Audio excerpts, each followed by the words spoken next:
হযরত তালহা নামাজে দাঁড়িয়েছিলেন, একটা সাপ এসে তার বাচ্চাটাকে জড়িয়ে ফেলেছিল। বাসের মানুষ ডাক দিয়ে তার স্ত্রী সাপটা মেরে বাচ্চাটা বিপদমুক্ত করে বসে আছে। হযরত তালহা নামাজ শেষ করে বললেন, এতগুলো মানুষ বাড়ির ভেতরে কি করে? তালহা ডাক দিয়ে বললেন, স্ত্রী কি এত মানুষ কেন?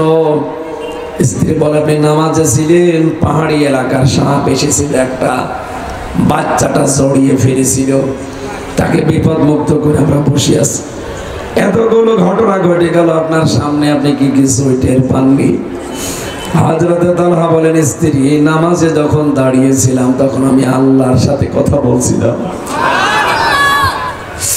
আমি যখন তেলাওয়াত করেছি আলহামদুলিল্লাহি রাব্বিল আলামিন, আমার মালিক যেন শুনতে পাচ্ছি, উনি জবাব দিচ্ছে, সাদাক্তা ইয়া আব্দি, আমার বান্দা সত্য কথা বলছে। জোরে বলেন সুবহানাল্লাহ।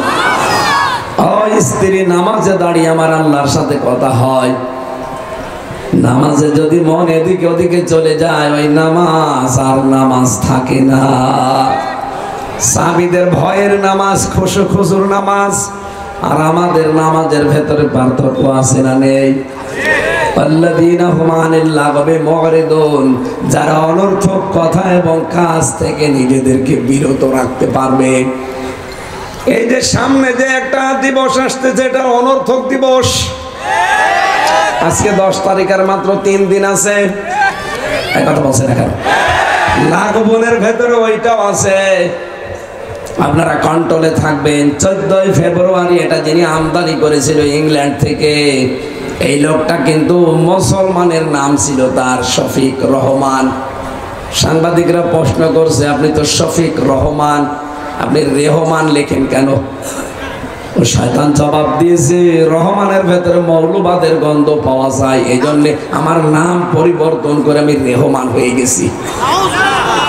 যে লোকটা আল্লাহর নামকে রহমান থেকে রেহমান বানিয়ে ফেলতে পারে, তার নিয়ে আসা আমদানি করায় 14 ফেব্রুয়ারি ভালোবাসা বিশ্ব বেহায়া দিবস কোন মুসলমান পালন করতে পারে?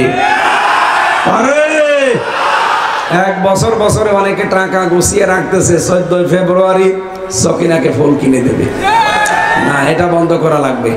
এই দিবস আমাদের জন্য না, ইংল্যান্ডে ইহুদি খ্রিস্টানদের জন্য। এই কথা বলে না কেন? সুতরাং এই অনর্থক কাজ যেন সামনে কেউ না করি। যারা করছে করুক, আপনারা করবেন না। এক কথা বলে না কেন? কারা কারা করবেন হাত তোলেন তো। হ্যাঁ, বুড়ো মানুষ হাত তোলো তুমি না, ঠিক আছে। 14 ফেব্রুয়ারি বিবাহিত মানুষ যারা, আমরা পালন করতে পারি।